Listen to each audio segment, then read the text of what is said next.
प्रेम का ऐसा प्रवाह, अंतरात्मा में प्रेम रस की धारा ही तो भक्ति है, वही तो सेवा का आध्यात्मिक स्वरूप है। तो प्रेम का स्थान अहंकार ले लेता है प्रायः, ऐसा हो रहा है, होता है।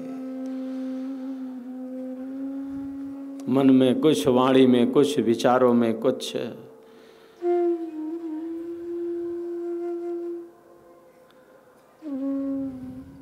प्रेम का स्थान किसने ले लिया? अहंकार ने ले लिया।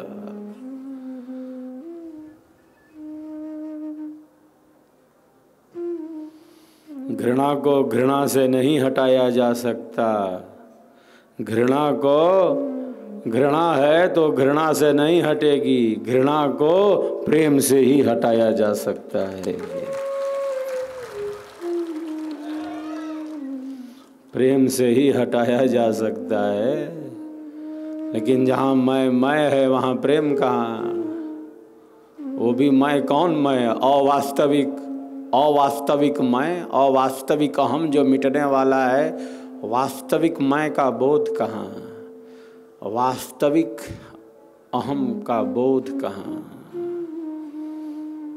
घृणा को घृणा से नहीं, प्रेम से हटाया जा सकता है।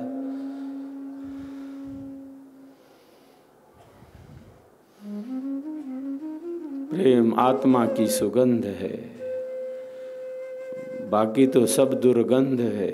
प्रेम आत्मा की सुगंध है। जैसे गुलाब का फूल है, आप उसे कहीं रख दो, चीनी के पास, चीनी के बोरे के पास रख दो, या गोबर के पास रख दो, गुलाब का फूल तो गुलाब का फूल है, वो तो अपनी सुगंधी बिखेरेगा। प्रेम का ऐसा ही प्रकाश है। और जीवात्मा में जो प्रेम रस की धारा है, उसी को भक्ति कहते हैं, उसी को भक्ति कहते हैं। प्रथम भूमिका प्रेम है, भक्ति नहीं बिनु प्रेम, भक्ति बिना कस मुक्ति है, नर जीवन मणि प्रेम, नर जीवन मणि प्रेम।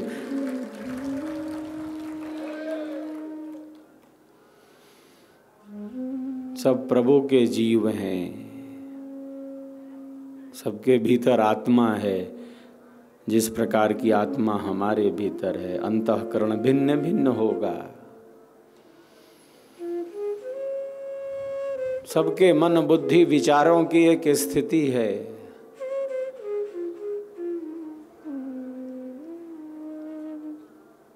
सबके मन का एक स्तर है, लेकिन वो स्तर अच्छा होना चाहिए ना, वो स्तर उच्च होना चाहिए। निम्न भूमिका में मन हो यह स्वीकार्य नहीं है। मन की एक श्रेष्ठ उच्च स्थिति होनी चाहिए। मन की दो भूमिकाएं हैं। एक मन बहा जा रहा है ईर्ष्या में, द्वेष में, घृणा में, कलह में, कपट में, अशांति में। ये मन की नीची भूमिका है। एक मन की श्रेष्ठ भूमिका है। मन की ये दो भूमिकाएं हैं। शुद्ध अशुद्ध दो भेद से मन ही अवस्था दो। एक ही है मन, वो दो तो है नहीं, उसकी अवस्थाएं दो हैं।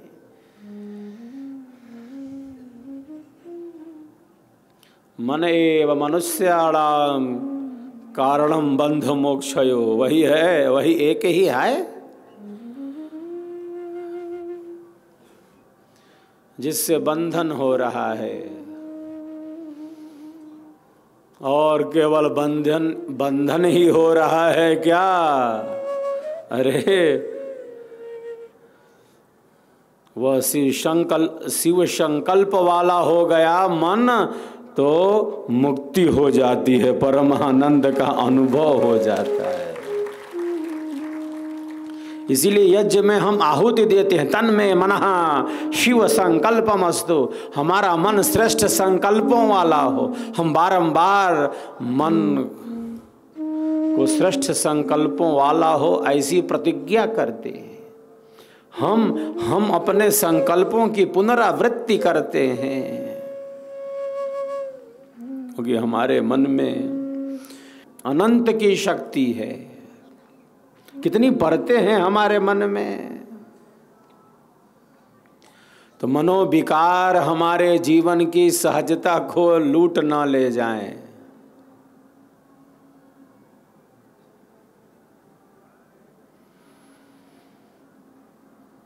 मनोविकार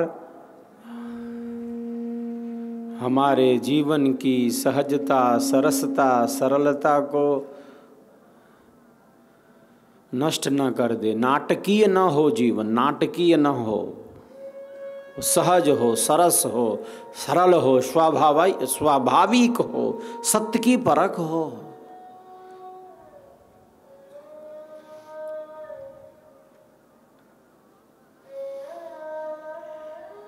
इसीलिए यह स्वरवेद है, यह सत्संग है, सद्गुरुदेव का ज्ञान है कि हम समझ सकें मन को,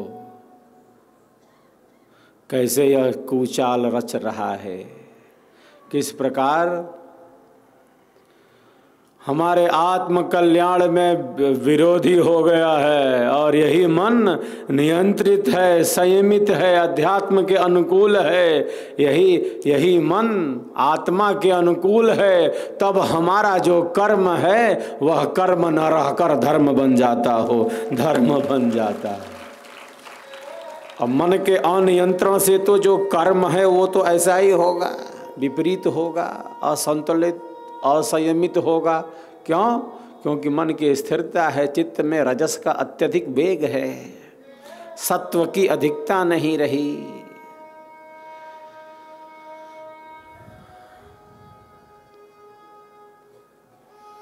इसीलिए साहेब कहते हैं, सात समुंदर की लहर मन की लहर है एक, ऐसी तुलना दी।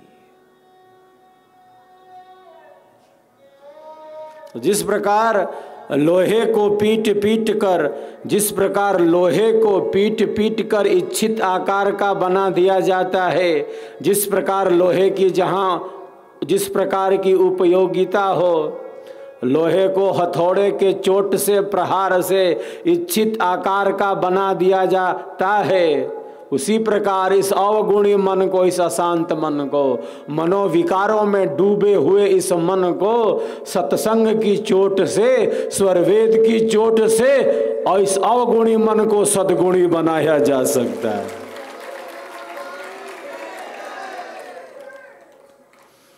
इस अवगुणी को सद्गुणी बनाया जा सकता है। इसे ये बताया जा सकता है कि संसार जो है वो बिल्कुल बदलने वाला है, विनाशी है।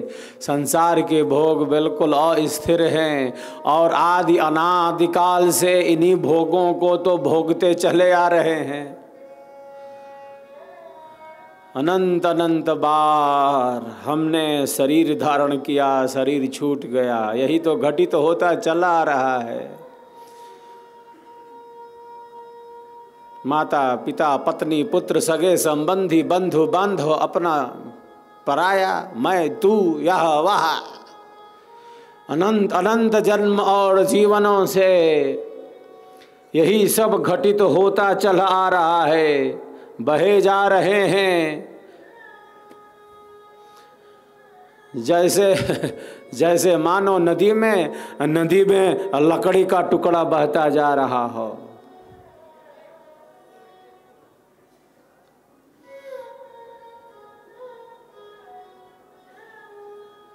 अब कितना भोगेंगे, यही विचार करता है एक साधक, एक साधिका। अनंत अनंत जन्म और जीवनों से संसार के अल्प सुखों को, जिसमें दुख ही अधिक है, इन दुखों को, इन भोगों को, इन पदार्थों को, इन संबंधों को हम भोगते चले आ रहे हैं।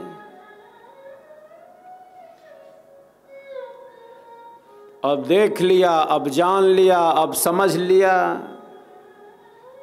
अनंत अनंत जन्मों से तो इसी में डूबे हैं। पहली बार शरीर मिला है क्या?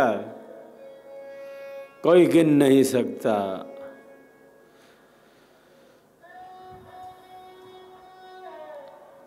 अब देख लिया, अब जान लिया, अब भोग लिया, अब समझ लिया।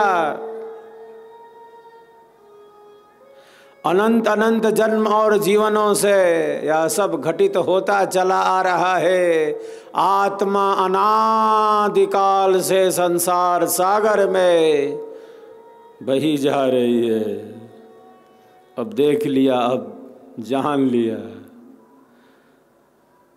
संसार में यदि कुछ प्रतिकूलता लग रही है तो आत्म कल्याण के मार्ग में तेजी से बढ़ जाए। दुखों को देखकर भी दुख भी कितने उपयोगी होते हैं। जो संसार में सब कुछ समझ रहा यही है तो अध्यात्म से उसको क्या मतलब है।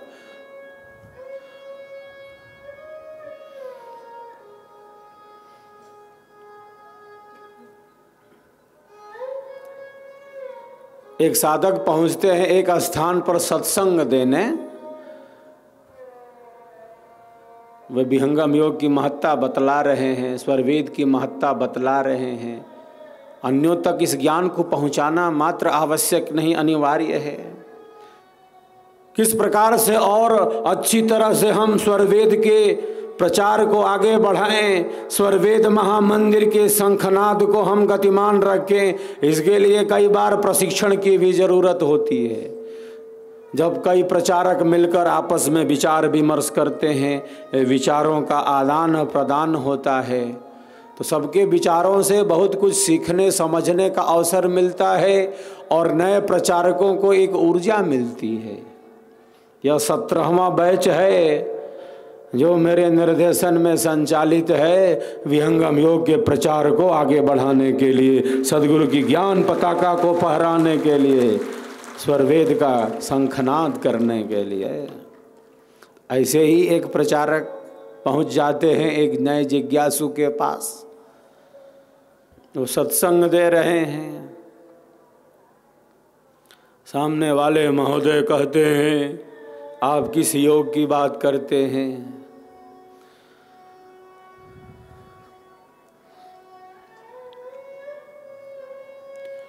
आप किस बंधन और मुक्ति की बात कर रहे हैं? कौन कहता है कि बंधन में है? मैं तो कोई बंधन महसूस नहीं करता, मुक्ति का क्या प्रश्न है?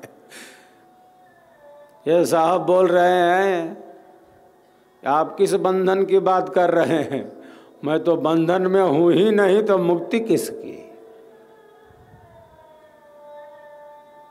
आप किस योग की बात कर रहे हो भाई? मैं तो अपना काम करने में कुशल हूं और गीता कहती है योगः कर्म सुकौशलम, कर्म की कुशलता योग है। मैं तो अपना कार्य करने में कुशल हूं, आप और किस योग, अध्यात्म, धर्म, बंधन और मुक्ति की बात कर रहे हो?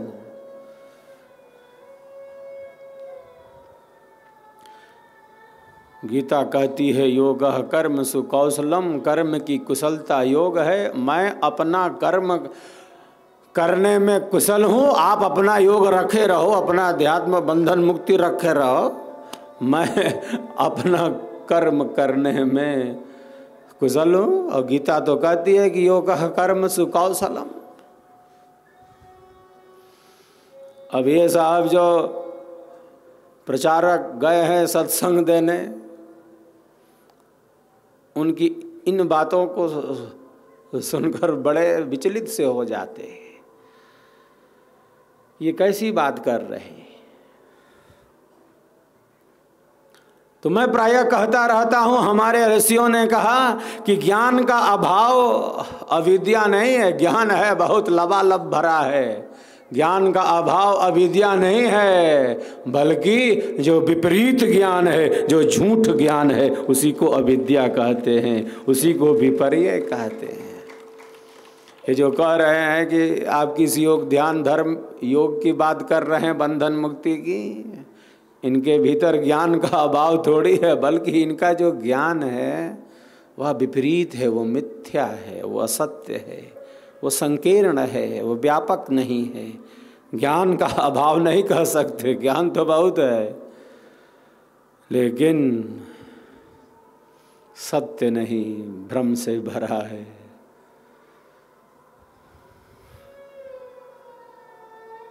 किसी भी सांसारिक कर्म में कुशल हो जाने से योग की उस स्थिति का अनुभव हो सकता है, मैं योगी हूं क्या। मात्र संसार के कर्तव्य कर्मों में निपुणता हासिल कर लेने मात्र से उसकी एक स्थिति हो सकती है।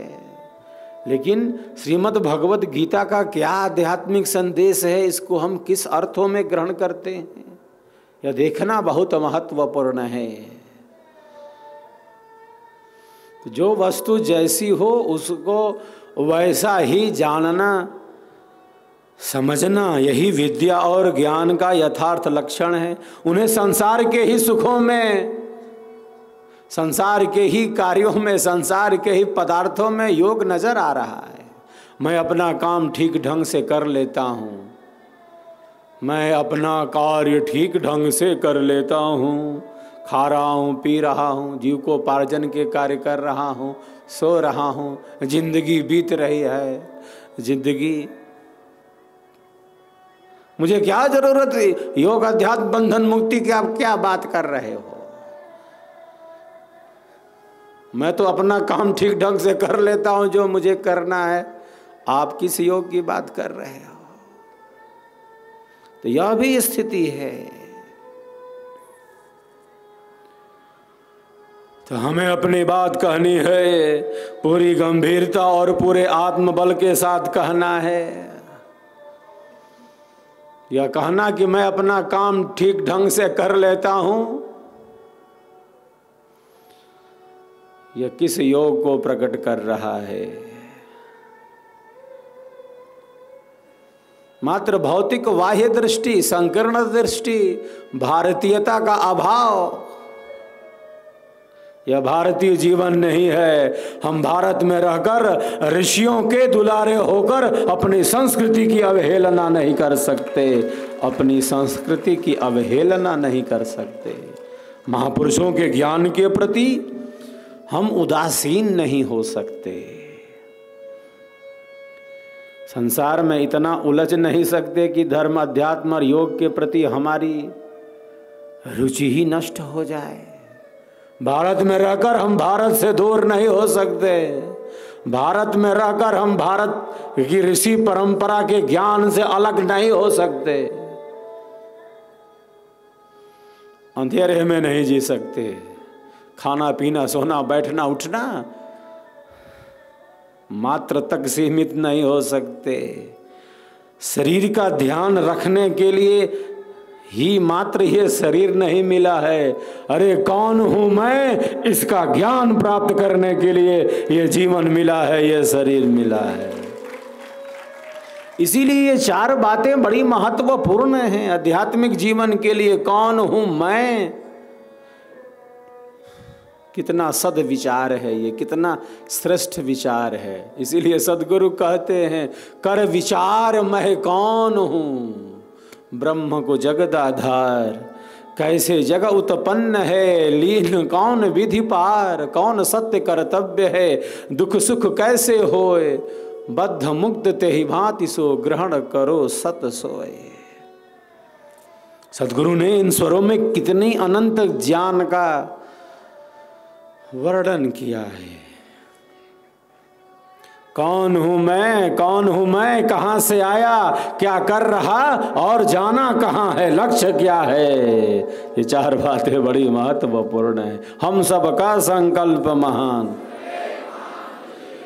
10 बज गए हैं और प्रातः काल से पुनः सत्र है, इसलिए मैं अब विराम लेना चाहता हूं। एक बार सब एक दूसरे के उत्साह वर्धन में तालियों की गड़गड़ाहट कर।